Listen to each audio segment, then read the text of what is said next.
was late.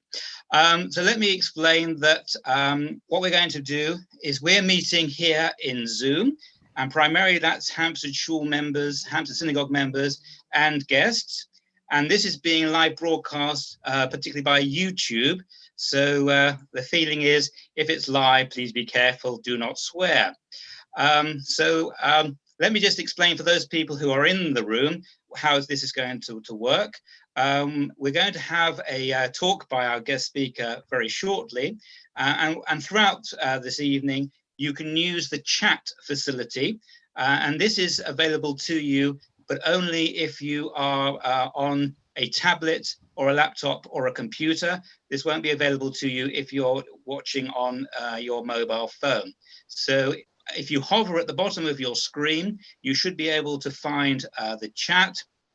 And if you just type in questions or comments, we will get to you. And hopefully, if all the technology works, we can go straight to camera and unmute your microphone, and you can put your question directly to our guest speaker. So just to recap, I'm just giving a little preamble now to those people who are entering the room, and just making sure that everybody's settled in before we start more formally in a few moments.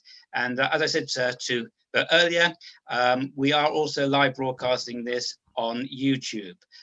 So when we're all ready, I'll have to give a little bit more context to those people who might be listening from overseas, might need a little bit more context than we usually require. So that's where we are. I can see that a lot of people are now entering the room. And as I say, in a few moments, I will start more formally. For those of you who are watching on YouTube, unfortunately, you can't participate in the way that we are here. What you can do is to chat throughout the meeting, and we will be monitoring what's being said. And if there are questions that we can put to our guest, we will try to do so. Now, because of the amount of people who are involved tonight, it might not be possible to ask everybody's question. And in that case, what we'll try to do is amalgamate some themes and put those to Marie. So I think we're ready to perhaps start the more formal part of the evening. Still, people are entering, and I'm sure that they will forgive us if we start this evening. So first of all, a very warm welcome to the Hampstead Synagogue, or more accurately, the Hampstead Synagogue online. You might wonder why I'm in this gear, this clobber, this shmata, and the reason is, when am I next going to be able to wear it, right? So I thought I'd give you a treat. If I was to stand up, I'd probably give you a shock. You know what they say about newsreaders and what they're wearing underneath the desk, so I won't do that. To give a little bit of context for those of you who might be watching from overseas and maybe outside of the Jewish community, let me say that Hampstead Synagogue dates back to 1892. We're a modern Orthodox community based in London, England. And we are still based in our original 1892 building, or not normally we are, and that is one of the so-called cathedral synagogues in the United Kingdom. Our parent organization is the United Synagogue. So tonight, the series of talks is entitled, Where Are We Now? And particularly what we're looking at are two sub-questions, if you like. How is the Jewish community faring under this pandemic, which is the question of the time? As perhaps more importantly, what will be the issues in the immediate post-corona era, and how prepared are we to confront them? So this is really a discussion for the entire community to grapple with these issues. And quite frankly, we're going to people who really know the answer, the leaders of the Jewish community, who have all the intelligence behind them to give us some real information and some good guidance. Now, before we begin, I want to thank a few people, primarily from the Board of Deputies, Lauren Kaylees and Leah Mindell, who are giving us absolutely sterling support, particularly on the technological side. What that means, of course, is if everything goes wrong, it's their fault and not mine. So they're all smiling, I can see, but they might not be at the end. But we're praying. We're praying. And people are still coming into the room, so welcome. And people, I'm sure, are still coming in on the YouTube feed, so welcome again. I'd also like to thank Amanda from the board, who will be working behind the scenes on the technical side. I'd also like to thank the Jewish Chronicle, colloquially known as the JC. They are our media partner tonight, and we thank them very much for their support. If you want to find out what's going on in the Jewish community, thejc.com is the place for them. And I'd also like to thank people from our own community in Hampstead, particularly Adrienne Powell, Amanda for technical support tonight, and Haley in the office for all her hard work. So my name is Gabriel Herman, and together with Madeleine Abramson, who you'll be meeting later on in the evening, we are co-chairs of the Hampstead Synagogue. So I think we're about ready, to start proceedings. And so I'm going to now introduce you to our guest, Marie van der Zyl, who was elected President of the Board of Deputies of British Jews in 2018. In fact, I was in one of the early hustings meetings as part of that process. So it was funny, we didn't have any idea where we were going to end up. And I wonder if Marie is grappling with the problems that she has now, whether she would have known that, whether she should have gone for the election, but who knows. She has played a crucial... she's saying that she would have done. Oh, good. She has played a crucial part in the fight against anti-Semitism and has energetically pursued interfaith relations with Britain's faith communities. Marie was also at the forefront of the successful campaign against the North London coroner's so-called cab rank policy. In her professional life, she is a partner at the law firm Ince, I think it is, specializing in employment law. And just for 1 second, for context, for those people who are watching on YouTube, can you, the Board of Deputies of British Jews is the representative body of Anglo Jewry. Over to you, Marie. Thank you. Thank you. As Gabriel said, I'm the President of the Board of Deputies of British Jews, which is the national representative body of UK British Jewry. It's a voluntary role, but I want to say that I am supported by a very, very talented and committed staff team and honorary officers. And I'm the second female president since 1760, and we have 2 out of 3 vice presidents that are women, as well as a female chief executive. So the Board of Deputies has really embraced diversity.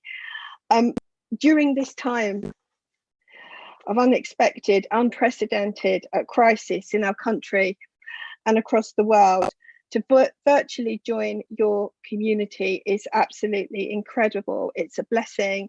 It's a real comfort to me, and I hope to all of you.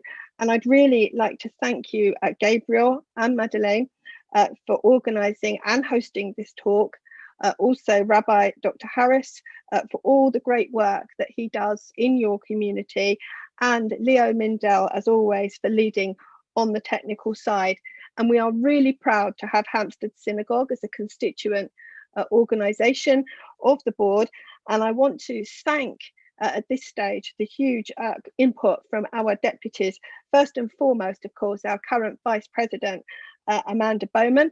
And you also have the privilege of having past Vice President, Jerry Lewis. And I'd also like to thank again under 35 observer, Rachel Harris. So we're very lucky that we have such a great communal spirit in your synagogue. And of course, Amanda has particularly had responsibility for the Defence Division, which has overseen a lot of very important work in relation to anti-Semitism during this triennium. I want to say, however, that the community really has suffered many losses during this global pandemic, and many others are continuing to be in poor health. I want to wish you from the Board of Deputies and all my colleagues strength and all of good health for all of your families, health and happiness. Now, I know you want to, at this stage, ask me some questions, so I'll go over to you, Gabriel, if you'd like to ask me the first question. Thank you very much, Marie. The board gathers intelligence from around the community. How many Jewish deaths from corona have been reported? How does this break down in terms of the Jewish denominations and regions of the country? And how do these figures relate to the national statistics? And do the figures indicate a spike in the average number of deaths that would have naturally occurred? Thank you. I've been asked this question a lot, and the Board of Deputies is one of the few organisations in the world that's been collecting statistics of those in the community that have died from coronavirus. And I'm very, very sad to report that the figure is currently in this country at 458. And comparing that figure to the Office of National Statistics indicates, which is in deaths in all settings, that Jewish deaths have constituted currently between 1 and 1.4% of deaths, although the figure does seem to be diminishing over time. It was greater earlier on. You might have seen the figures that were reported in the Jewish Chronicle. So the Jewish community makes up approximately 0.4% of the general populations. So the current deaths are approximately 3 times overrepresented.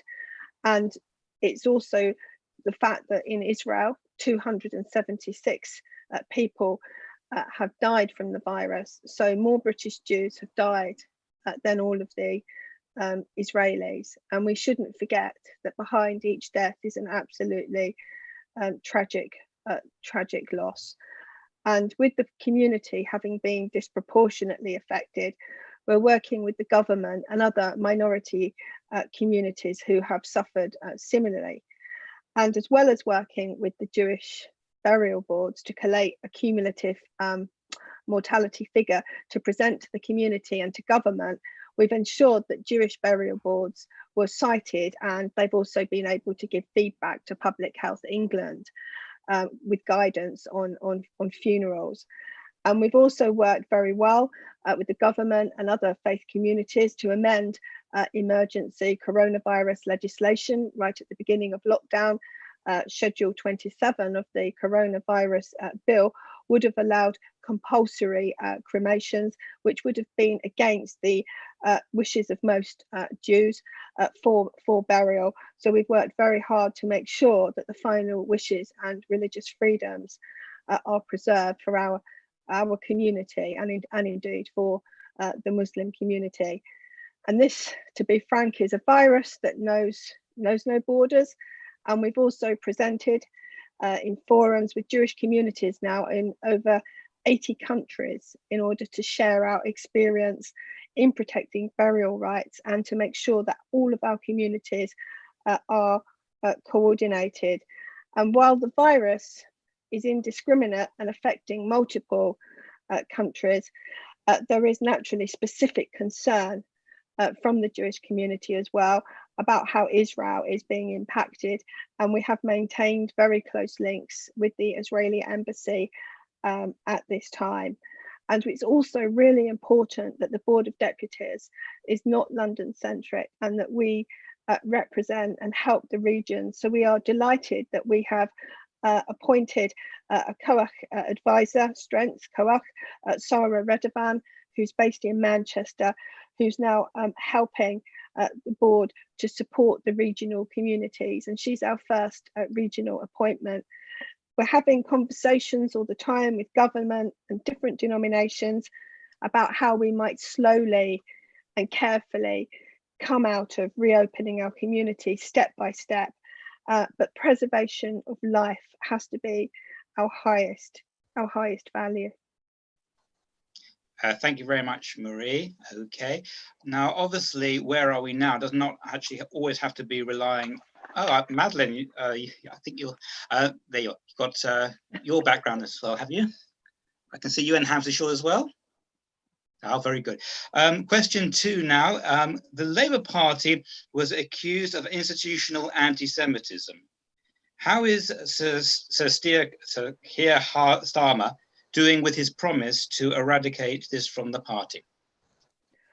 Well, it's not very long ago that we remember that shameful period when Jeremy Corbyn was in charge, and following the Board of Deputies 10 pledges that were taken up by all of the potential Labour leaders, we are now looking for serious change and direction at the leadership level to remove the stain and the poison of anti-Semitism, particularly in the grassroots. What has happened has been so far a promising start. On the day of his election, Keir Starmer gave a heartfelt apology to the Jewish community, and within 48 hours he had called a meeting for representatives from the community where he once again gave his heartfelt apology. But we have to be clear that apology and regret is not enough. We are looking for action and we're looking for change. And I don't think anyone should be under the illusion that this is going to be a quick process. This is going to take time. We've already started having meetings with members of the shadow cabinet to discuss how each of them can work better to achieve the objectives of the 10 pledges.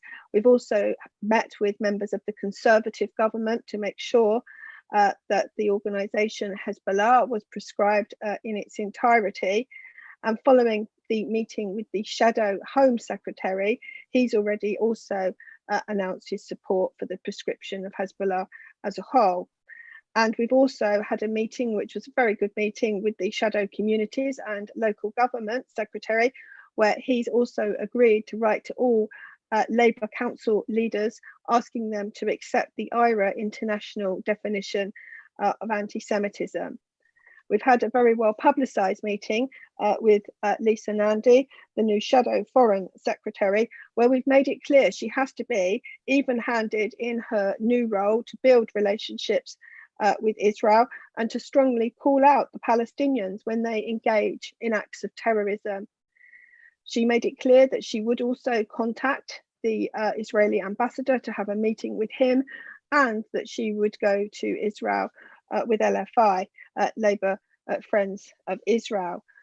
But as I said, what's really important is we have to take action to ensure that the structures within Labour are free of anti-Semitism. And today you may have read in the Jewish press, we've sent a dossier of some of the key unresolved cases to the party so that they can actually test whether or not the new management has taken them more seriously than the last lot. And we've given them a timeline until the end of the month to come back, and we want to know what they've done, because we need to see action, not just words. We're hopeful, but as again, it's got to be action. This is something that's going to be monitored all the time, and it's not all going to be plain sailing. There are going to be some wrinkles. We've already had a situation already in relation to MPs Diane Abbott and Bel Ribeiro Addy, when they participated in a Zoom call with people that had been expelled for anti-Semitism, which simply is totally unacceptable. But let's be free about this. In his first 6 weeks, Keir Starmer has given us cause for cautious optimism, but there's still some way to go. But he's going to be judged by his actions and not his words. So you will have to watch this space. This will be ongoing. Thank you, Marie, on that. Just to remind everybody in the room that you can put questions to Marie, and so we want you to line that up now. So just to remind you, if you use the chat facility in the Zoom room, you will be monitored, and we will come to you with questions later. And we very much hope that some of you can go face to camera. So that's in the Zoom room. For those of you on YouTube, I believe that you can chat amongst yourselves there. And again, that will also be monitored. So this is your chance now, please, to line up some questions for Marie as soon as we're ready to take your questions. Okay. So, Marie, back to you. How will the Jewish community emerge from the coronavirus? What will be the number one challenge, and how will the community best overcome it?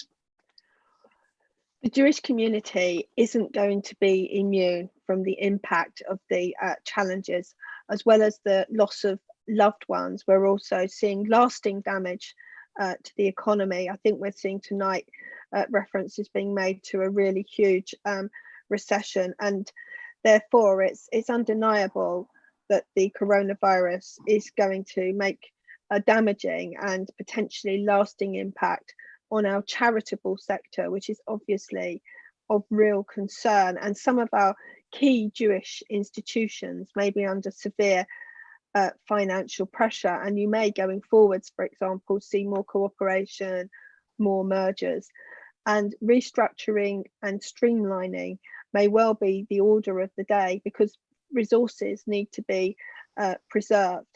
And we're going to have to be creative, and we're going to need unifying leadership, passion from the community to make sure that all our organisations can become even more effective, sustainable and resilient to the future threats. And we have to do what we do best, and we hope that everyone's going to be charitable and give all they can to our worthy causes. But despite the hardship that the community has and will suffer, I know the Jewish community is resilient, and we will emerge even stronger than we were before. And as you're showing us in your beautiful shul in Hampstead, the challenge of not being able to physically gather doesn't mean that we cannot come together to operate as a community. And we're all making much greater use of technology. And I have been all around the country. I've even travelled abroad virtually to Ireland, and tomorrow I'm going to be in Australia. And it's amazing. We can still come together, and we mustn't forget, it's Mental Health Awareness Week at this time, and we've got the theme, Kindness Matters. So kindness, mental health, connecting. I think this is all very important at a time of social isolation, and we can come together to help reduce stress and, in a way, bring new perspectives and maybe even create and deepen our friendships and way of working. And this is a situation where we're going to have to, I think, make use of better technology in the time to come to make sure that we can continue to support those members in the community that may not be able to come back into public life as easier as others. And that generosity, kindness, unity and great spirit is what's going to keep us all together. And I hope that people will come forward and continue to volunteer, and we will get through this. We've known far worse, and I'm very proud of how the community is responding in these tragic times. Thank you, Marie. And as we wait for some questions to come in, and we have a few at the ready, let me just tell you that there are people now watching not only on Facebook and YouTube, but Twitter as well. Just to tell all those that we're actually here in a Zoom meeting. So if you please use your messaging service, we hope to put some of your questions to Marie here in the room. There was a jokey question that I've just seen, so I'm going to start off with that myself and give you a chance, please, particularly the people in Zoom, to start asking questions.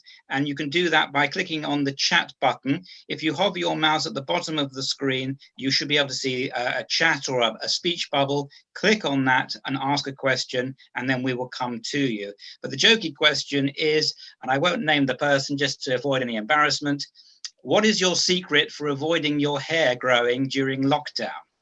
And I actually was reflecting on this a minute because actually we're not worried necessarily about our clothes or our hair, which actually is a traditional source of mourning. So it's psychologically, I think that's quite interesting. But what are we going to do about our hair? Obviously, I have less of a problem than most. I don't know whether I'm going to ask Marie to answer this, but she can if she wants. Okay. I'll answer. I don't mind a jokey question. Well, I'm not ashamed to say I've got a pair of scissors and I've cut my own fringe. I've been trying to grow my hair for years and it never really seemed to happen. So it has actually grown quite a bit, and I'm just leaving it in its curly way. And I'm sure lots of us have either got grey hair or different colour roots. And you know what? It really doesn't matter. We're all in this together. So I'm quite happy to say that my hair isn't quite as slick as it was before. But hey, it doesn't matter. Who knows? Scheitels might come back in fashion. Well, that would be easier. And I cut my hair, and it was quite difficult. But I've just decided I might as well just cut my own fringe, and that's it, because I couldn't see anymore. So I'm sure I'm in good company. For those, of course, who've got hair for fringes, although I shouldn't give you the joke back, of course, Gabriel. Okay, thanks for that. Can we now go to Farah, please? Maria, hello. Hi there. Hi. I just wondered if you could shed some light on what happens when schools reopen and how they will adapt for services. And if you give us some idea of when they might reopen, that'd be great. Well, that's the question that we all want to know about, and that's what we're in discussion with at the moment. I think it's not going to be particularly soon, and I'm afraid when we get the guidance we will release it to everybody as soon as possible. We all miss the synagogues because it's such a center of our life, but I can't give you that assurance at the moment. But I would imagine that there will be perhaps maybe religion schools later on. I don't know, is the honest answer to that. We're not advanced enough to be able to give you that answer. We're only just coming out of lockdown, but there are discussions that are ongoing, but we know it's a real priority because we all miss going to shul. We do indeed. Sorry. And I think a lot of us are really beginning to worry now about Rosh Hashanah and Yom Kippur this year. And I can tell you that the synagogue organizations are really taking this very, very seriously. And there are no easy answers. And we've got to really work on a number of different contingencies. And Hampstead is no exception to that. We're really rethinking this quite hard. But it's not going to be easy. So if anybody thought that Rosh Hashanah and Yom Kippur would be business as usual, I'm afraid I don't see it that way. That's just a personal view. Okay, I believe that we have another question from David Simmons, and we will be looking very closely at his hairstyle. Hello, David. I can't wait to see you on screen. Right. Hi, Marie. So hello there. I think my question, well, I guess it was kind of dealt with before, but it's whether the Board of Deputies will be lobbying the government to allow people to return to places of worship before Rosh Hashanah comes in. Thank you for the question again, but we've got to remember about what is pikuach nefesh, saving life. We can only do things when it's safe. We need to go on the scientific evidence. We've already, as I said at the beginning, had some very big losses in the Jewish community. Just near lockdown, there was Purim, and we've seen the impact that can have. I think it's better to be really safe. And we've got many older people as well in the community. I think we need to be really responsible.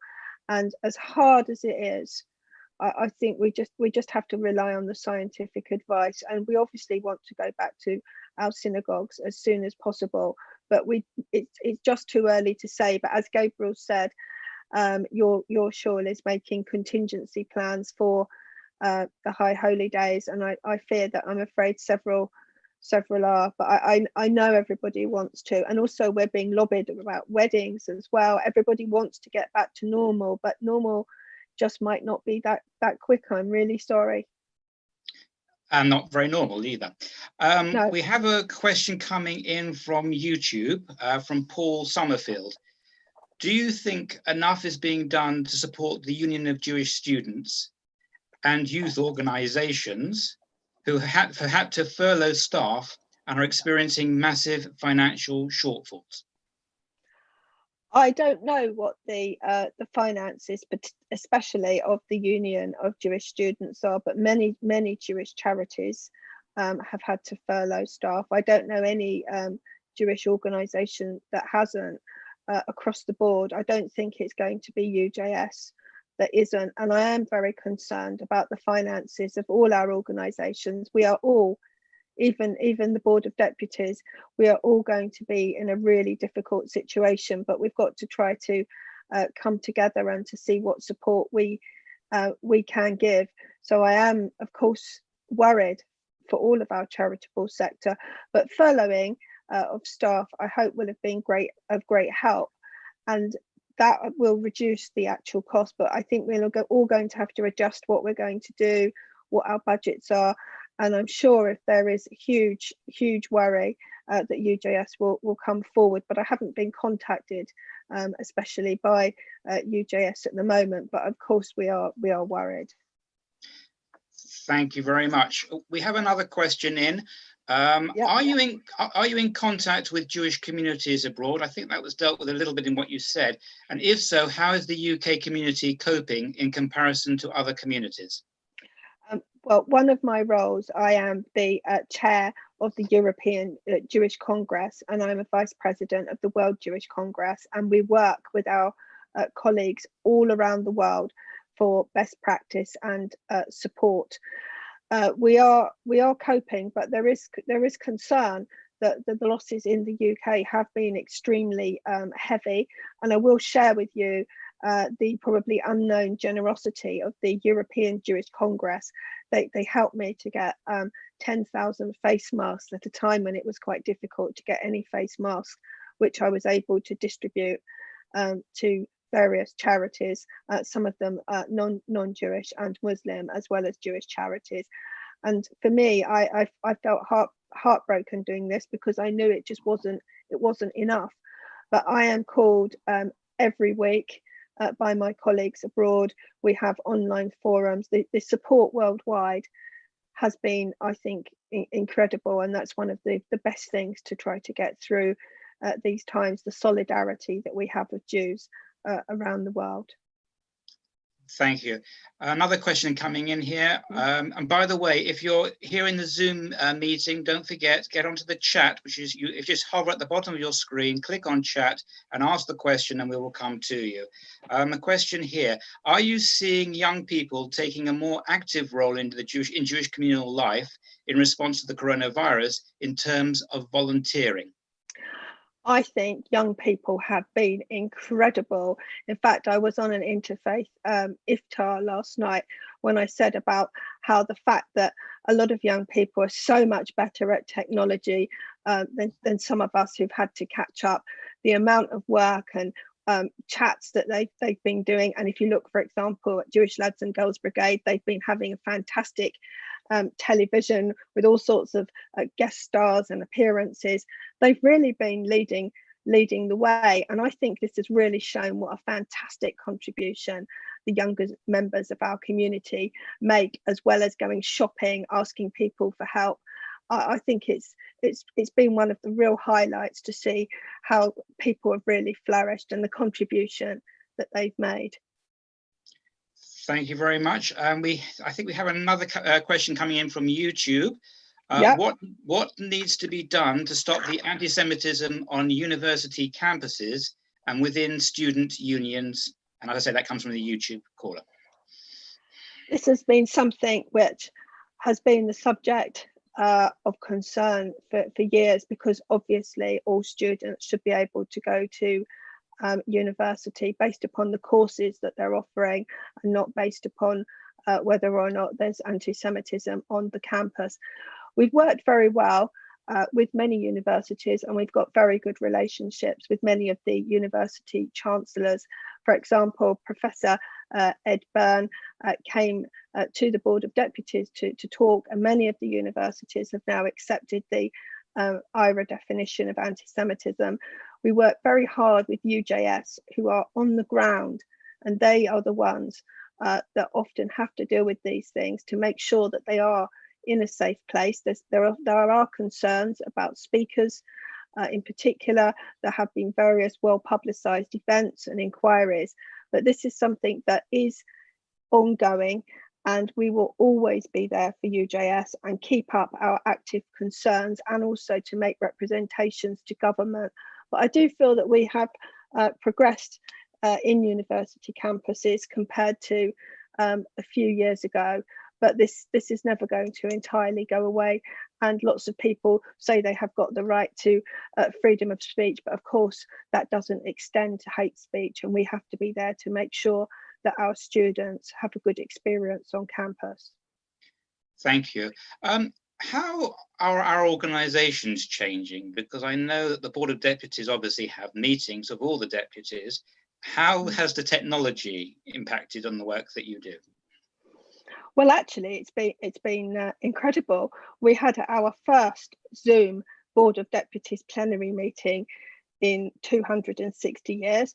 Most of our deputies got to grips with technology, and it was amazing. We did it. We have regular meetings with our honorary officers and our staff, and if Zoom is used properly, I'm not saying it's a substitute for the real thing for meeting people, but it's opened so many doors, and I don't think the world at large is going to be the same again. If we use technology wisely, we can do so much more, and of course it also saves time and expense. But we have at the board made full use of technology, and even tonight I'm here with you in Hampstead. I've been around the world, I've been to so many shuls. It's incredible. I couldn't have easily done this during the week. So even in this crisis, never waste a good crisis. There's always things that we can do and do better, and we should use technology. I don't think we will ever abandon Zoom now, and I think we will always make better use of technology. I'm just reflecting on the great power of Zoom, and that is the mute button. And also the issue about regional meetings. There's always been a call, hasn't there, for the board to get out of London, and I'm sure there must be a better participation from people around the country. Well, I personally have always travelled outside of London. In fact, my very first day when I was elected was in Manchester, and I've made the regional communities a real concern. Our regional deputies do travel to London for the board meetings, but to be able to participate on Zoom is amazing, because everybody can be so included. And going forward, I'm sure that we will have some of our meetings on Zoom, but I don't want to abandon the contact, because talking to people, getting to know people, I think that's all very important as well. But regular meetings can be done on Zoom, so people don't have to travel and can be included. And it shouldn't have taken the crisis for this to happen, but we have to go forwards, and it will of course save a lot of money as well, which will be something that lots of charities and others will be keen to ensure from this pandemic. Thank you. Now, Madeleine is actually in the same room as me, or looking like it anyway, but we are doing the social distancing. In fact, we're probably about 1.5 miles away in reality. So, Madeleine, over to you. Thank you. I just wondered what the current state of anti-Semitism is, whether there has been a drop-off during COVID as other people's interests change, or whether there's still the same incidents, or whether it's changed forms. You know, are Jews being blamed for the COVID crisis? Have you got any evidence of what's happened in the last couple of months? There has been some evidence that Jews have been blamed for the COVID crisis, which we've taken up. It's not overwhelming, but I can't say it hasn't happened.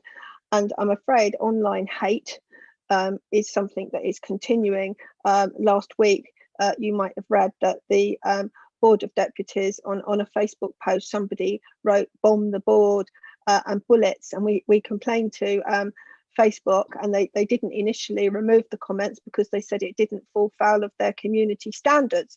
And of course we wrote back to say that if bombing doesn't fall foul of community standards, what on earth will? And we're making a lot of representation now. Anti-Semitism, unfortunately, is never going to entirely go away. We have to do our best to tackle it, never let anti-Semitism go unchallenged.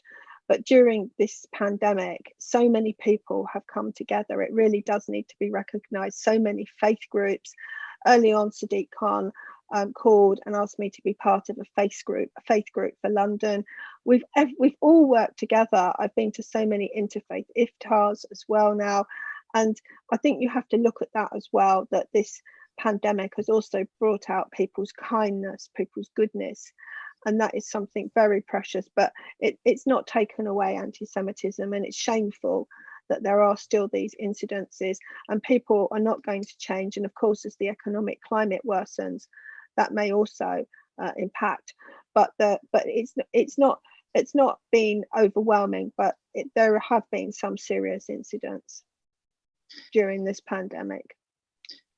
And primary to the pandemic, there was the anti-Semitism attack in Hampstead, in the Hampstead area. And I understand that somebody has been arrested. Yes, 2 people were arrested just before last weekend, so we don't know any further details.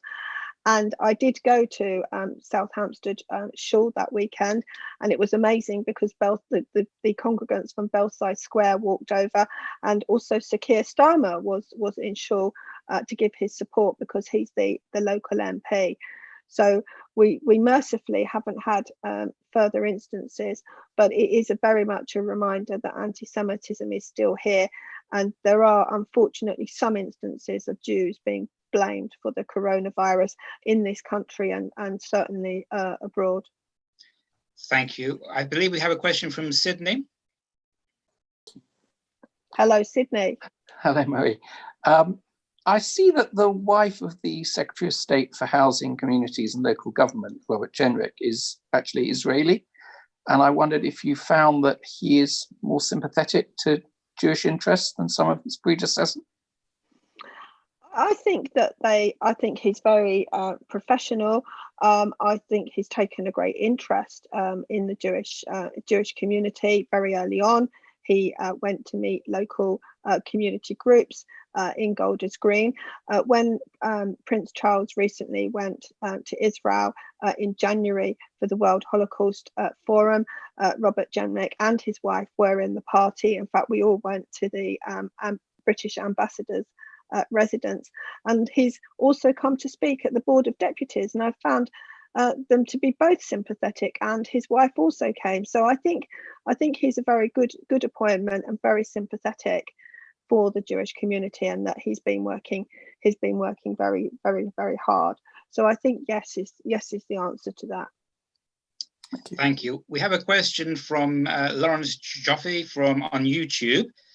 What is the board doing to prevent smaller communities, i.e. outside London and Manchester, from slipping out of the net, especially at a time of pandemic? Thank you. We're very much aware of all communities, and can I say even those communities that aren't part of the Board of Deputies, for example, up in Aberdeen in Scotland, I've been there for Shabbat. We are here not just for all communities, but for all Jews. And the joy of Zoom and technology has been that it doesn't matter where people live.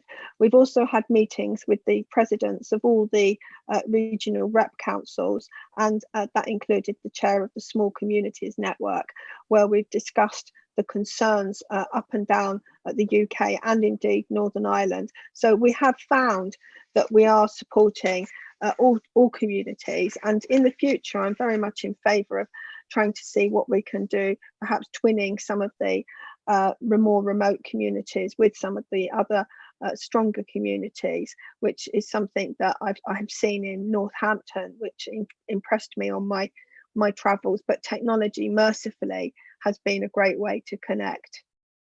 How, and I don't know if this is an old-fashioned term, how are the Jewish old people's homes doing? Well, we're all very sad because we're all tragically depressed about what's happened with the number of deaths in all care homes. I think it's been very, very difficult in Jewish care. At first, there was a real concern that they needed proper protection and equipment. I know there's been major fundraising, which is incredible. Some of the 10,000 face masks that I told you were given by the European Jewish Congress have gone to care homes. I think they're having a very, very tough time. and it must be really, really frightening for residents because they're so vulnerable, and we've got to give all the support we can to them. I take my hat off to everybody working in the care homes. They really are going above and beyond the call for duty. It's very, very tough. And are they getting PPE? They are at the moment, but they always need more. So if there's anybody out there that wants to donate, I know they will be very, very pleased. They use them in huge supply. For example, when I spoke to Jewish Care, for PPE, it needs to be changed, I understand, about 4 times a day. So there's a constant demand for face masks, and also medical surgical masks, which would be used in other circumstances. For example, delivering, Meals on Wheels to old people. There's a difference between the type of medical mask used for coronavirus patients and those where you might be delivering from the outside. But even last week, I've given away the last of the face masks, and I'm desperately trying to get more. It's really tough to say. It's a really tough thing to say. I am doing all I can to get more, and as soon as I do, I know they'll be out the door and gone. And what about the mental health of the community? I think social isolation is one of the toughest things, especially for the old and the vulnerable, and mental health has got to be a serious concern. If people can get to grips with technology, that would be such a welcome relief, because there's so much a part of things that we can all join and be members of. All the shuls have been amazing, but people will cope differently with isolation, and I think there will be long-lasting damage on some people. It's really tough to be alone. Some people old, no family. It's one of the hardest, most difficult things. But we have to preserve their life. But the volunteering, offering to get shopping, that's been probably a real lifeline. And the Jewish community have really come up trumps on wanting to help.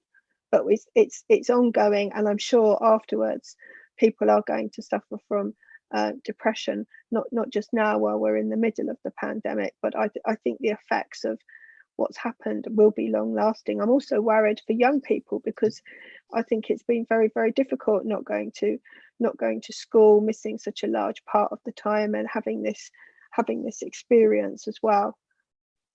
Thank you. I understand that Jerry wants to have a question. Jerry? As long as he doesn't go over the two minutes he has in the Board of Deputies. No, he never does that. I don't know what you're talking about.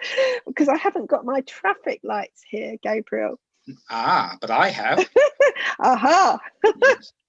I'll now ask for injury time. Quite right. Could I briefly go outside the boundaries of this evening's discussion? There's been a lot of publicity in the last few weeks about the Board of Deputies being embroiled in a controversy over Israel and the plans for its settlement expansion and even acquisition of certain territories in the West Bank.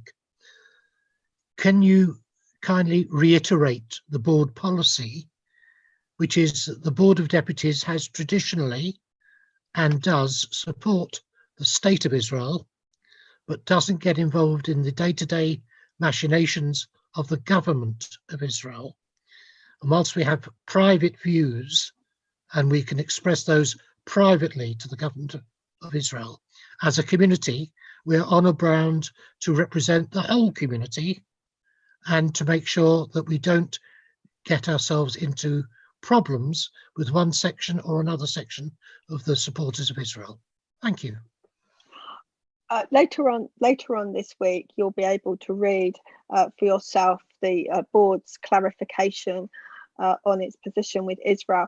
I want to say that I have welcomed the huge diversity of opinion, letters, petitions that we've received, and I think it's really important that the Board of Deputies provides a safe space, a tolerant space without abuse, where people can put forward their views, even if we don't disagree. Even if we disagree, it's very important that we enable people to do that.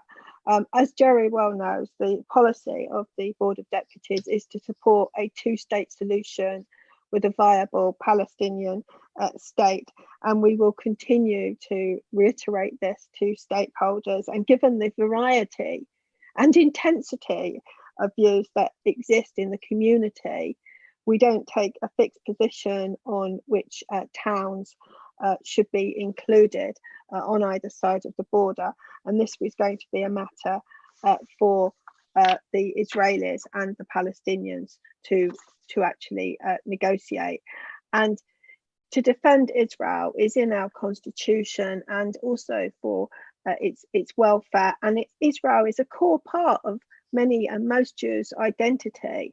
And we advocate for Israel in the form, we are for the form of the revision of the Iran deal, for example. We lobby for the full proscription of Hezbollah as a terrorist organization, and we want to stand by Israel. But we are, if you're talking about Mr. Netanyahu, it's got to be remembered that we're a non-political organization. We don't take sides in Israeli politics, and we don't take sides in British politics. We work with the government of the day, and we continue to express our policy preferences. And I can just reiterate that I've had many letters. In fact, it's very overwhelming. You've also seen the press. It's something where the community obviously has very, very different views, but we are going to continue to affirm the importance of a negotiated two-state solution, as I've said. And that's really what I should say, apart from that there really is a high degree of unity across the community about the importance of Israel to our Jewish identities. And despite the inevitable points of disagreement, including annexation of part of the West Bank, that is still the position. And we are the national representative body of the community, and people with different perspectives are variously calling on us to either support annexation, oppose annexation. And our view is that with the community so divided, the best we can do is to try to hold the community together whilst continuing again to affirm the importance of a negotiated two-state solution. So I hope that answers your question as best as I can at the moment, but we will be getting something out later in the week. Thank you. The Haredi, or the sometimes known as the ultra-Orthodox community, are not necessarily represented by the board, as I understand it. What do we understand is going on in that part of the community? Well, can I say we do actually have a Haredi deputy, Shmuel Joseph Davidson, who represents South Tottenham. Even if we don't have Haredi organisations or shuls, we very, very much work with the Haredi community, and we are here for all Jews. And you may have read last week, for example, about the case of the coroner, once again, Mary Hassel, in Inner London North, who wouldn't release the body of Bobby Hill. And you will remember a couple of years ago, she tried to institute this cab bank rule for burial to deny swift burial. So we worked straight away, despite the fact that a lawyer's letter had already been sent to Mary Hassel. Matthew Offord MP had tried to intervene. The board wrote a very strong letter to the chief coroner, and we lobbied very hard, and we are very pleased to say very quickly the body was released for burial. But the family really, really suffered, and all the Haredi community were really concerned because they'd had years of this.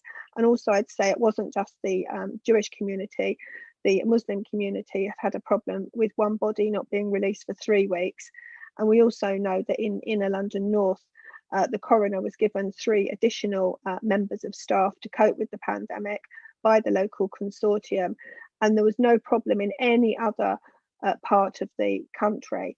So burial is one of the concerns. We know that we've read that there have been instances where social isolation hasn't been observed, and you will have seen the letter, the unprecedented letter that the rabbis have written, making it clear that pikuach nefesh, saving life, that matters more than anything else. And they are suffering as much as all of us. We're all in this together. It knows no boundaries. Absolutely. So I think we're going to start to wrap things up now, but if you could make 3 predictions for the Jewish community in the UK over the next few years, what would they be? I think we will still be working very hard with the Labour Party. I think that will be something that's going to be ongoing. I think we will still continue to lead the way, representing faith communities. Whatever people think about the Board of Deputies, we're the envy of the other faith communities. I think we're going to have a difficult time with our communal institutions, and I think the argument over Israel is going to continue, and I think that is going to be an increasing challenge. Apart from all the other things, we used to say that you've got 2 Jews, 3 opinions, but I now say you've got 2 Jews and 3 prime ministers, because everybody knows best, of course. And that's why we asked you to make 3 predictions. I think what I'm going to do now, if I may, is to hand over to Madeleine. And I think I would like to thank everybody for participating on the YouTube, Facebook, or whatever. And over to you, Madeleine.